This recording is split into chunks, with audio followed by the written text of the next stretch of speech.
Hello, my name is Joseph Alai. Welcome to my channel. And today I want to talk about entering into your manifestation or entering into the structure.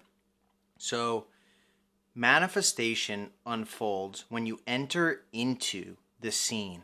And there's a very good reason for this. So, if you've watched my videos in the past, you have heard me talk about mansions or dimensions, right?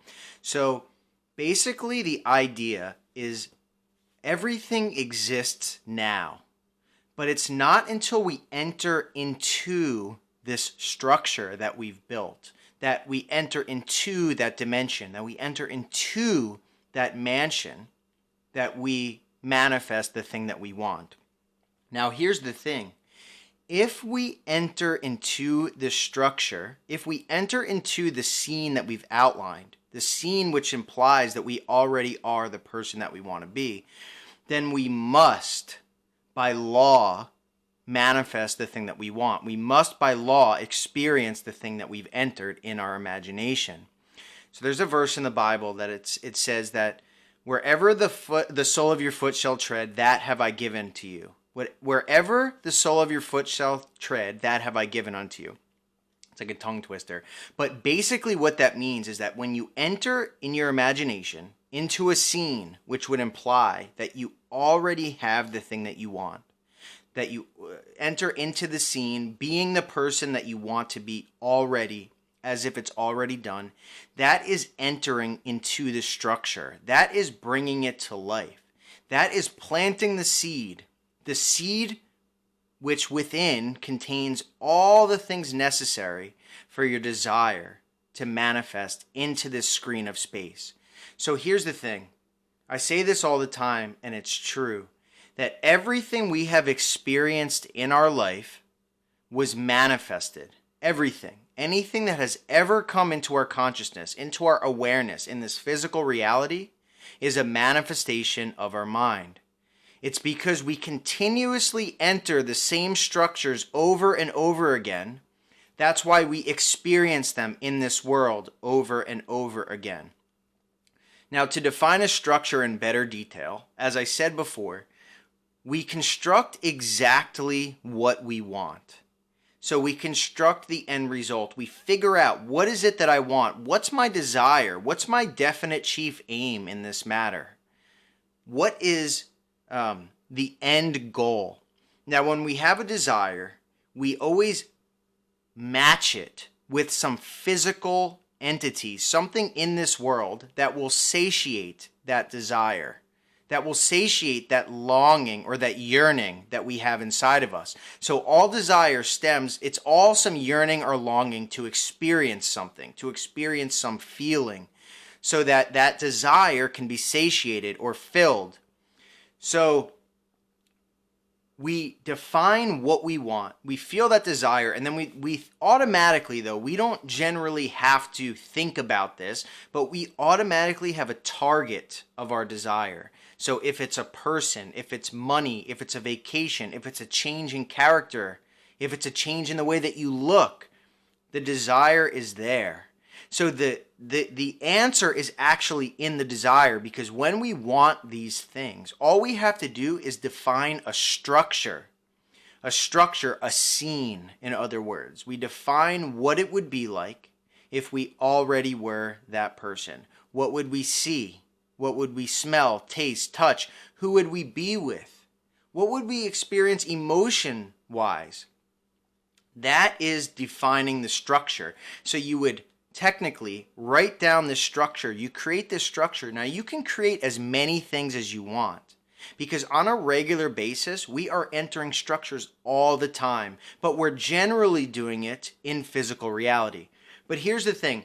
The filter between physical reality and our subconscious, which is the thing that makes alive, is our imagination. It's our conscious awareness. So everything must be filtered through our own awareness before it impresses upon the subconscious mind.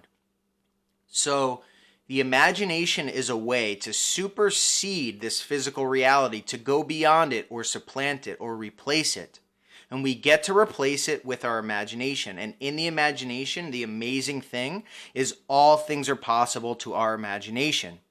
So what we do is we define this structure, and then we enter into it in our imagination. We feel the feelings of the wish fulfilled. We feel the feelings of already having the thing that we want. And when we do this, a seed is created. So we always choose the end result. No matter what seed we create, even if we choose the beginning, the middle, the end, or after the end, what happens is when we imagine this fully, when we feel as if we're there, right? When we enter into the scene, we enter into the structure, the seed, which its full fruition, the flower of that seed is the thing that you've imagined, right? So you imagine the beginning, the middle, the end, after the end. What happens is in that seed is a plan, a pattern, and a pattern that or a plant or something that grows that's connected to every single thing in this universe, everything. And what happens is that plant has a pattern in it that erupts, and all that pattern will take place. You will take any number of steps. Other people will take any number of steps. All things exist in this pattern to reach that flower. So you don't have to worry about what you have to do. You don't have to worry about what your next steps are. You don't have to worry about anything in the way. If there's obstacles in the way, if it seems like it's impossible, even better. Because that's a chance for you to prove to yourself that within that seed is a pattern which will flower and unfold in God's eye, by growth of God or the universe, something perfect in nature, and it no matter what will automatically go to the end result. So why do we choose the end? Why do we choose the end as our structure? Because if I imagine the middle, that's the flower. That's the very end of the flower before the plant dies or before it multiplies or drops seeds again and again. So if we choose the middle as our scene, if we choose before the end as our scene, if we choose the beginning or the obstacles in the way as our scene that we think of in our mind, that's going to be the end result. That's all that's going to happen. It doesn't go further than that. It only goes up until that point, and then it manifests, and then it's done.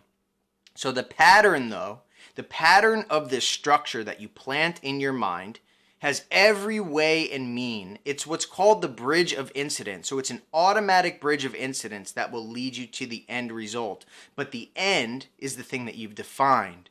So if you only define before the middle, everything perfect will happen, but then it's going to lead you to the point of where you've imagined. So if you've imagined before the end, it's going to stop before the end and then disintegrate.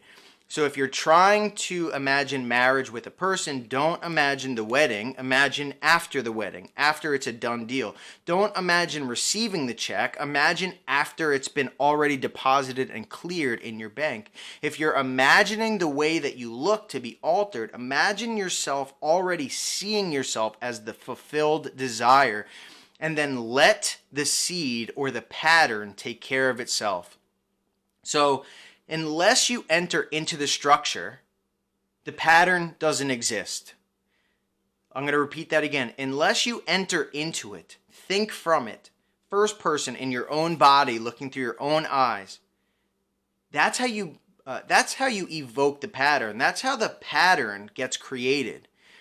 So until you enter into this thing itself, until you enter fully into it, feel as if you're there with your imagination, the pattern will not be started. It will not be sparked. It will not be invoked. So perceiving yourself from a third person point of view, looking at yourself as if you're on a movie, this is not entering into it fully. Because what often happens if you ever read the comments, or I get thousands of emails of people that, or clients, my coaching clients, that they've done it third person, they've manifested things they didn't want. Other people have gotten it, right? So make sure you are in it yourself in first person point of view, entering into the scene itself, and then you will be sure, no question about it, no matter what needs to happen, that pattern will erupt. It may take a day, a week, a month, a year. There's no telling when and how, But if there are facts that are separating you from the end, those will all evaporate. Those will be uprooted and replaced with a new set of facts, right? So good, bad, or indifferent, if there's anything in the way between you and your manifestation, if you enter into this structure and think from first person point of view and think from it, feel it, imagine as if you're there, have conversations in your mind, in your imagination, then no matter what happens, you will automatically be moved. You never have to figure out what needs to happen in the middle. You don't need to figure out what action you need to take. It will be presented to you perfectly. No question about it, every single time after time, no exceptions. So put this to the test. Imagine the end. Enter into the structure and watch how easy it is for you to manifest. You're doing it every single day. You're doing it all day. You've always been doing it and you always will be doing it. So enter into the structure that you've defined. Plan it out. Map it out on a piece of paper. What would you be experiencing if your desire had been fulfilled already? What would you be doing, seeing, smelling, touching, hearing, feeling? Every single thing. Use all the senses and even thinking. Make sure you're thinking from the scene itself as well. And there's no question about it. You will plant the seed and the pattern will erupt and you will end up at the end result. So I hope this was helpful to you. If you liked it, definitely subscribe, like this video, go to the website sovereignmind.com and register for my email list or click the link in the description and stay tuned for more. Thank you so much for watching.